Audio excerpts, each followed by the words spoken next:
The soft beep from the monitoring station was easy to miss at first. Technician Miller glanced at his screen, expecting another space debris alert. Instead, he saw something that made him sit up straight in his chair. "Sir, I'm picking up an unusual signal," Miller called to his supervisor. "It's coming from beyond Neptune's orbit." Station Chief Roberts walked over, coffee mug in hand. "Probably another satellite malfunction." "No, sir. This is different. The pattern repeats exactly every 42 seconds. It's not following any human communication protocol I recognize." Roberts leaned closer to the screen. His interest finally peaked. "Run it through all decryption algorithms." For 3 days, Earth's deep space monitoring stations around the globe confirmed the same finding. Something, or someone, was sending a signal from the edge of our solar system. The pattern was too precise to be natural. The United Nations Space Command held an emergency meeting. Admiral Wilson looked at the faces around the table, all displaying various levels of concern and excitement. "Ladies and gentlemen, we may be facing humanity's first contact situation," Wilson said. "We need our best team out there." Captain James Reed of the UNSC Horizon received the call while on shore leave in New Zealand. He was fishing when his communication device buzzed. "Captain Reed," he answered. "James, it's Admiral Wilson. How quickly can you get back to base? We have a situation that requires the Horizon." Reed looked at the peaceful Lake One last time. "I can be there in 4 hours." The Horizon was humanity's most advanced deep space vessel. Built for exploration and first contact scenarios, it housed a crew of 120, including military personnel, scientists, and diplomats. As Reed walked through the loading bay, he watched supplies being rushed aboard. Dr. Lisa Park, the ship's head scientist, approached him with a tablet. "Captain, you've seen the signal data?" she asked. Reed nodded. "What's your take?" "It's artificial, definitely. The math behind it is elegant. Whoever sent this wanted to be found. Or wants help," Reed added. The bridge of the Horizon hummed with activity as the crew prepared for departure. Reed settled into the captain's chair, feeling the familiar weight of responsibility. "All systems check complete," announced Navigation Officer Bell. "Course plotted for signal origin." Reed looked at the main screen showing Earth growing smaller behind them. "Take us out, full thrust until we clear lunar orbit, then engage the Hawking drive." The journey beyond Neptune would take just under 2 weeks with their fastest drive. Reed used the time to prepare his crew for all possibilities. They ran first contact drills, combat scenarios, and rescue operations.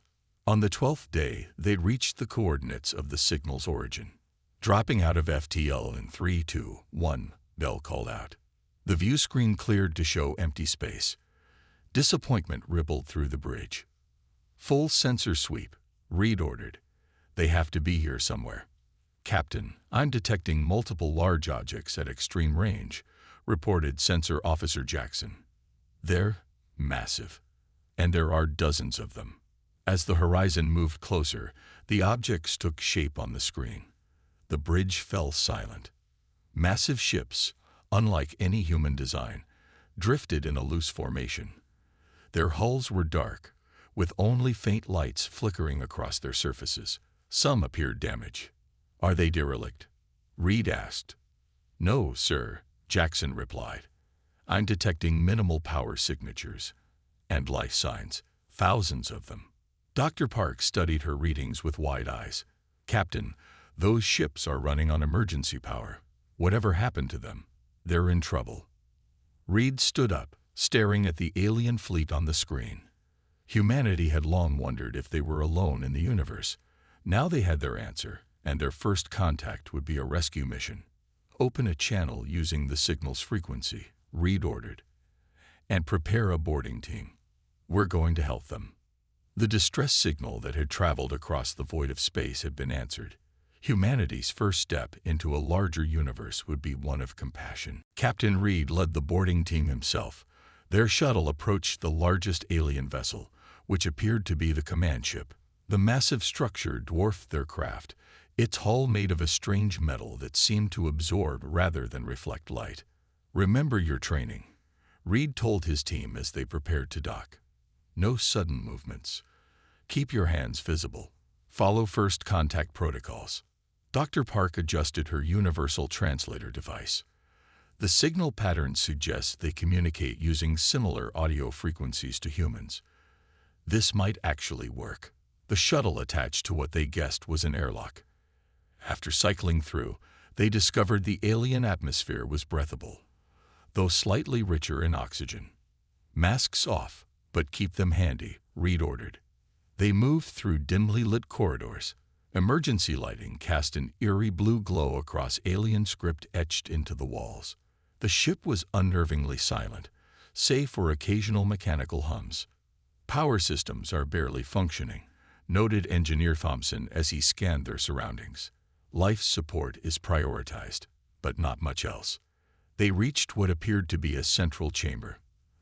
The doors slid open with a grinding sound that suggested lack of maintenance.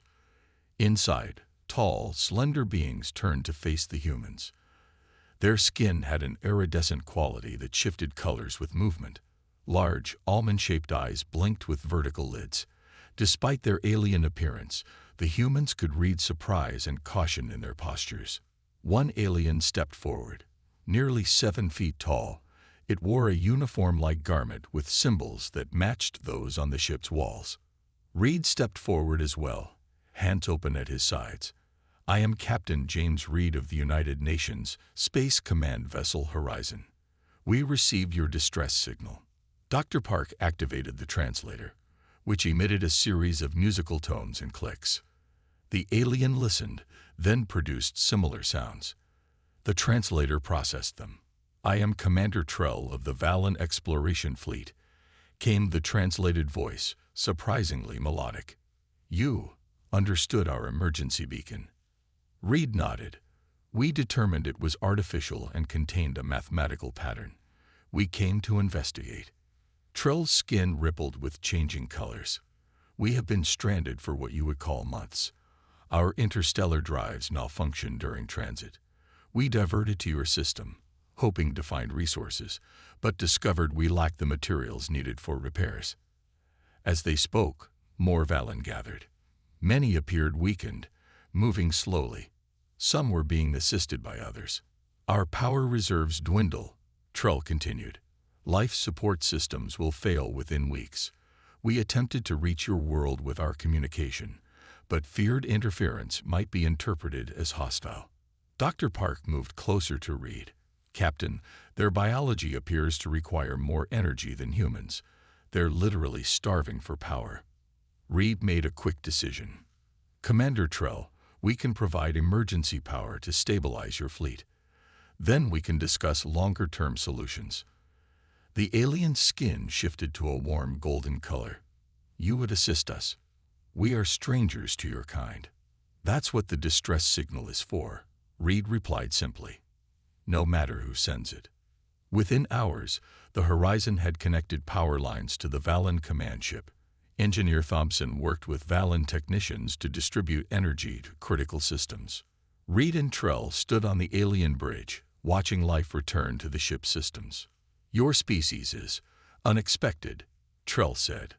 "Our scans showed your civilization is young. We did not anticipate such capability or willingness to help." "We're still finding our way," Reed admitted. "But we've learned that cooperation often achieves more than conflict." As lights flickered on throughout the massive alien vessel, its inhabitants gathered to see their saviors. Many approached the humans cautiously, their skin displaying curious patterns of color. A young Valen child approached Dr. Park and offered her a small object that resembled a crystal. Park accepted it with a smile. "The first gift exchanged between our peoples," Trell observed. "Perhaps fate brought us to your system for reasons beyond our understanding." Reed watched as his crew and the aliens began to communicate, barriers falling away with each passing moment. First contact had been made, born not from exploration, but from compassion. The temporary command center bustled with activity as humans and Valen worked side by side. Captain Reed had converted the Horizon's cargo bay into a meeting space where both species could collaborate comfortably. The Valen required slightly warmer temperatures than humans, so the room was kept at a compromise of 75 degrees Fahrenheit.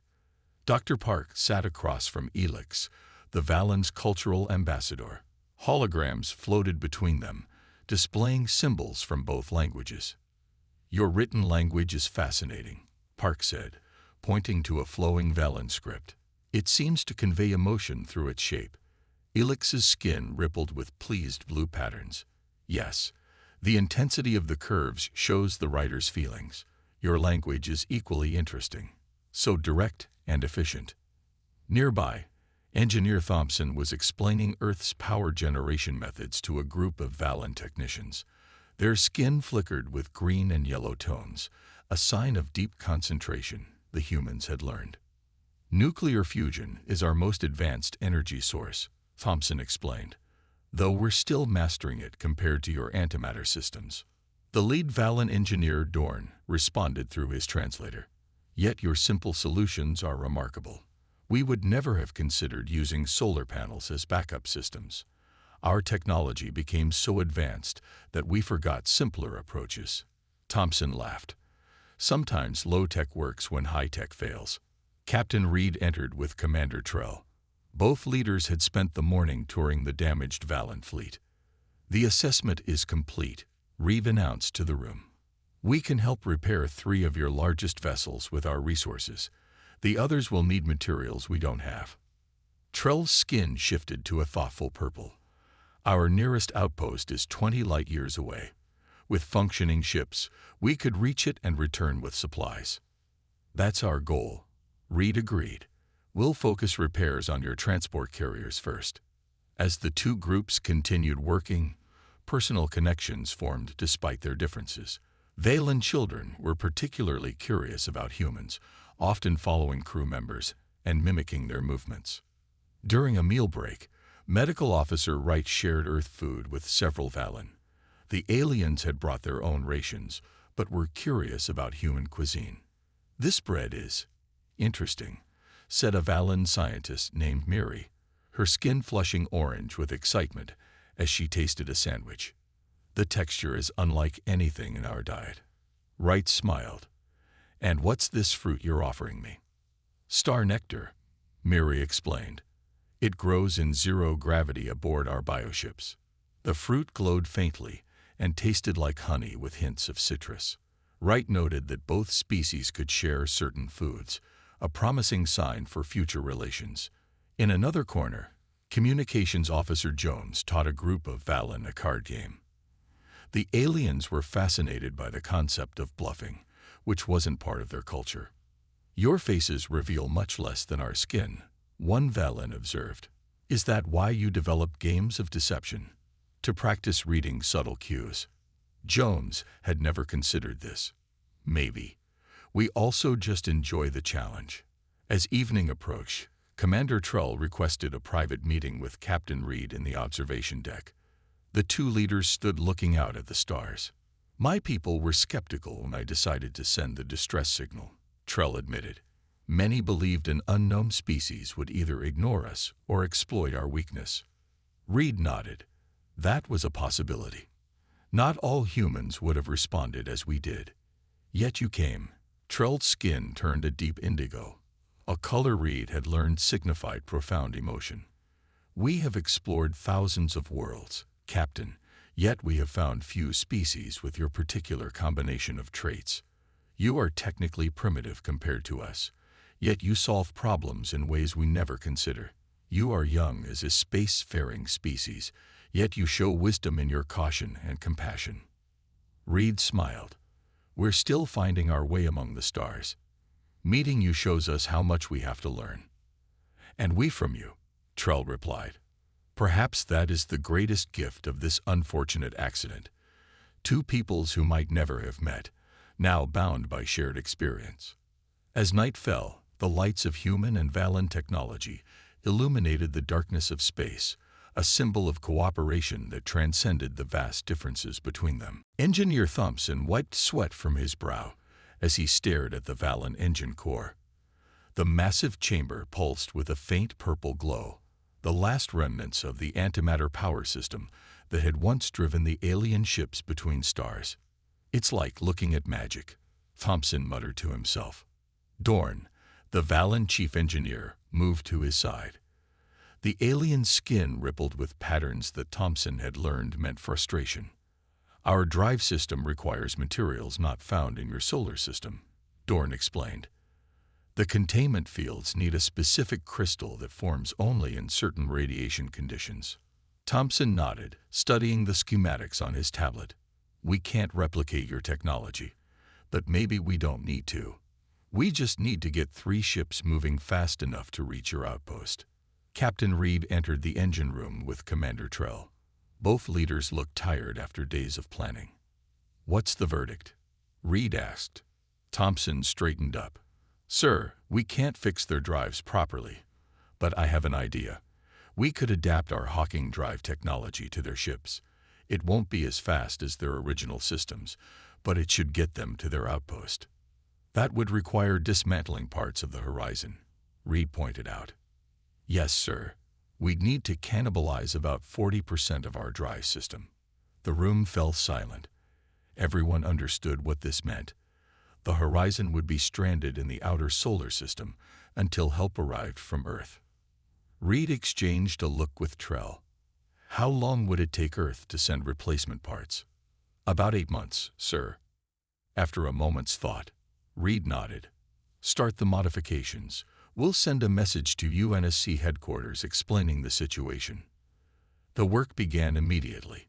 Human and Valen engineers worked in shifts around the clock.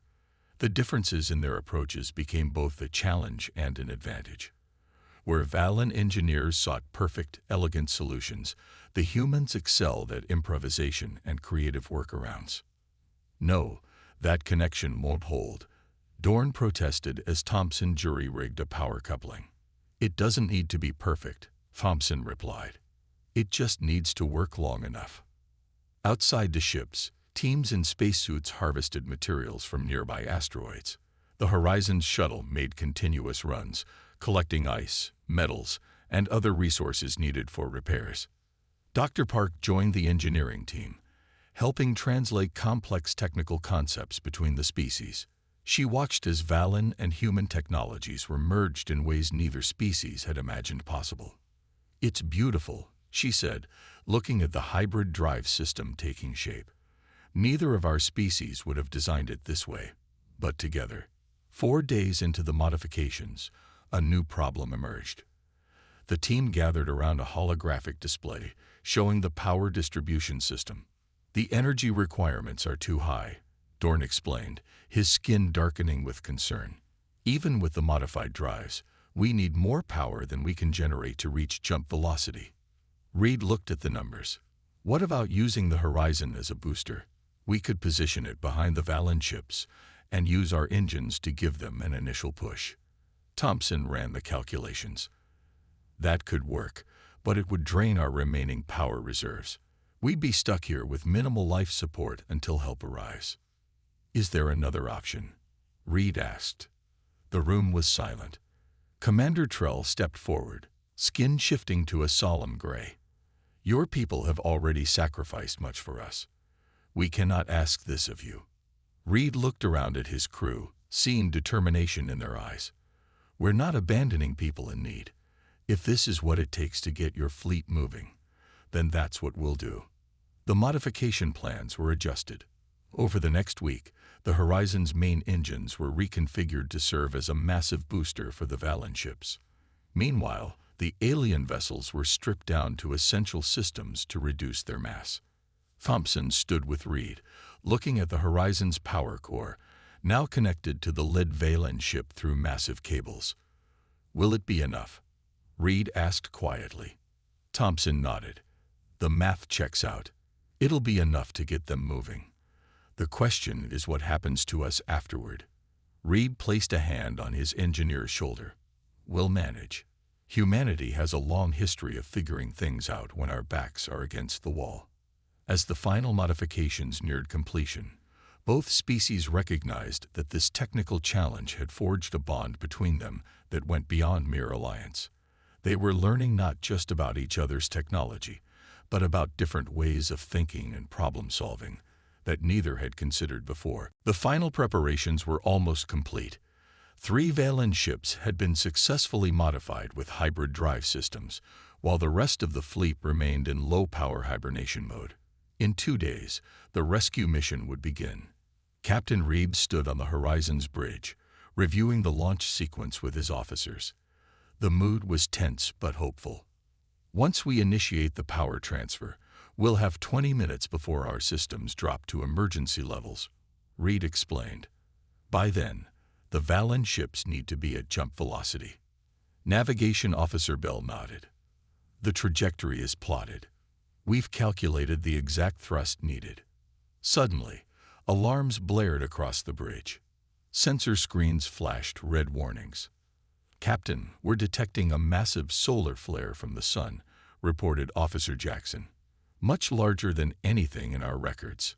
Dr. Park rushed to the science station, her face pale as she analyzed the incoming data. "This is bad. The radiation wave will hit us in approximately 3 hours. The levels are lethal." Reed's mind raced. Can the Horizon withstand it? "Our shields can handle it." "Barely," Thompson replied from engineering. "But the Valen ships have minimal shielding right now. We stripped most of their protective systems for the drive modifications." Commander Trell entered the bridge, skin flickering with alarm patterns. "We've detected the solar event. My science team says the radiation will be deadly to our people. Our biology is more sensitive to this type of energy than yours." The bridge fell silent as the implications sank in. Everything they had worked for was now threatened. "Can we launch immediately?" Reed asked. Thompson shook his head. "The drive systems aren't fully calibrated. If we rush it, they could fail catastrophically." "What about moving the fleet behind one of the outer planets for shielding?" Bell suggested. "There's no time," Dr. Park responded.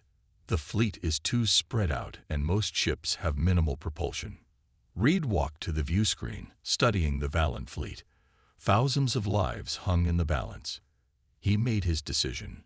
"We position the Horizon between the flare and the Valen fleet," he announced. "Our shields will create a radiation shadow large enough to protect their main ships." "Captain," Thompson protested, "our shields weren't designed for this. They might not hold." "They don't need to hold indefinitely," Reed replied. "Just long enough for the worst of the radiation to pass." Command Trell's skin turned a deep blue of concern. "You would risk your ship and crew for us." "That's what we came here to do," Reed said simply. "Save your people." The next 2 hours were a flurry of activity. The Horizon moved into position, extending its shields to maximum coverage. The Valen ships clustered together behind the human vessel, arranging themselves within the projected safe zone. On the bridge, Reed ordered all non-essential personnel to the core of the ship, where shielding was strongest. He remained at his post, along with a skeleton crew of volunteers. "Radiation wave approaching," announced Jackson. "Impact in 5 minutes." Reed opened a ship-wide channel. "All hands, secure stations, and prepare for impact. This will be rough, but remember why we're here." The first wave hit with blinding light. The view screen automatically darkened as radiation levels soared. The Horizon shuddered as its shields absorbed the onslaught. "Shield integrity at 80%, Thompson reported from engineering. "Hull temperature rising." Minutes passed like hours. Warning lights flashed across every console as systems strained under the assault. "Shield integrity at 40%. Thompson's voice was tight with tension. Power fluctuations throughout the ship. Reed gripped his chair as the ship trembled violently. "Hold position." "How much longer?" "The worst should pass in 2 more minutes," Dr. Park answered, monitoring the radiation levels. The lights flickered and emergency systems activated. A console exploded in sparks, forcing Bell away from her station. "Shield integrity at 15%, Thompson warned. "We're losing it, Captain." Reed looked at the display showing the Valen ships sheltered behind them. "Divert emergency power to shields. We need to hold just a little longer." As the radiation peaked, the ship's systems began to fail one by one. The bridge grew hot as cooling systems faltered. But the Horizon held its position, a guardian between death and the thousands of aliens who had become, in these desperate days, not just allies but friends. Finally, the sensors showed the radiation wave beginning to dissipate. "We did it," Park whispered, her face streaked with sweat. "The worst has passed." Outside, the Valen ships remained intact, their people saved by the human crew who had chosen sacrifice over self-preservation. The Horizon drifted silently, its hull scorched and systems barely functioning. Inside, repair crews worked frantically to restore power. Captain Reed walked through the damaged corridors, checking on his crew. Despite the destruction, morale remained surprisingly high. "Status report," Reed called out as he entered the engineering section. Thompson looked up from a tangle of wires, his face streaked with soot. "We've got life support stable and communications back online. Main power is at 30%. The good news is the shield generators took most of the damage but protected the core systems. And the Valen fleet? Intact. They were completely protected in our radiation shadow." Thompson managed a tired smile. "It worked, Captain." Reed nodded. "What about our plan to help them reach jump velocity?" "That's the problem. Our main engines are too damaged to provide the boost we planned. We saved their lives, but they're still stranded." The intercom buzzed. "Captain, Commander Trell is requesting permission to come aboard," announced Communications Officer Jones. "Granted," Reed replied. When Trell arrived on the Horizon, the alien skin displayed patterns the humans had never seen before, rippling waves of gold and silver that seemed to emanate from the center of their body. "Captain Reed," Trell said, approaching with a formal bow, "my people have no words to express what you have done for us. You risked everything." "We still haven't solved your problem," Reed admitted. "Our engines can't provide the boost we promised." Trell's skin shifted to a calm blue. "Perhaps not. But what you've shown us has inspired my engineers. While you were repairing your systems, we've been modifying our approach." The alien gestured to a hologram projector they carried. It displayed a new configuration of the Valen ships. "We've restructured our fleet by combining the power from all ships and channeling it through the 3 vessels you modified. We believe we can achieve jump velocity without your boost." Reed studied the plans with surprise. "This would mean abandoning most of your fleet." "Not abandoning," Trell corrected. "We will transfer all our people to the 3 main ships. The others will be set on automatic pilot, following in our wake. Once we reach our outpost and obtain proper materials, we can return for them." "That's brilliant," Thompson said, examining the schematics. It could work. Over the next 2 days, the Valen implemented their plan. The Horizon's crew assisted as thousands of aliens transferred between ships, bringing only essential supplies. The 3 chosen vessels grew crowded but manageable. On the eve of departure, Reed stood with Trell in the Horizon's observation deck, watching the reconfigured Valen fleet. "We've modified several of our shuttles to accompany you," Reed explained. "They're equipped with our best sensors and communication systems. A small crew has volunteered to go with you." Trell's skin rippled with surprise. "Your people would journey with us into the unknown." 5 of my best officers. They'll help maintain the hybrid drive systems and establish formal diplomatic contact with your civilization." Dr. Park entered the deck, carrying a small metal container. "The cultural exchange package is ready, Commander. It contains data on our history, science, arts, everything we thought would help your people understand humanity." Trell accepted it with a formal gesture. "We have prepared something similar for Earth. When your ship returns home, it will carry our knowledge with it." The following morning, final preparations were complete. The three Valen ships hovered in formation, their hybrid drives humming with power. The human shuttles took position alongside them. Reed stood on the horizon's bridge, watching on the view screen. His ship would remain in the outer system, waiting for rescue from Earth, but part of their mission would continue with the Valen. "All systems are go," reported the shuttle commander over the comm. "Ready for departure on your mark." Reed nodded. "Safe journey. Remember, you carry the hopes of two worlds with you." Commander Trell's face appeared on the screen, skin glowing with formal patterns of promise and gratitude. "We will not forget what happened here, Captain Reed. This is not an ending, but a beginning." The hybrid drives activated with a brilliant blue-green glow. Space itself seemed to bend around the vessels as they accelerated.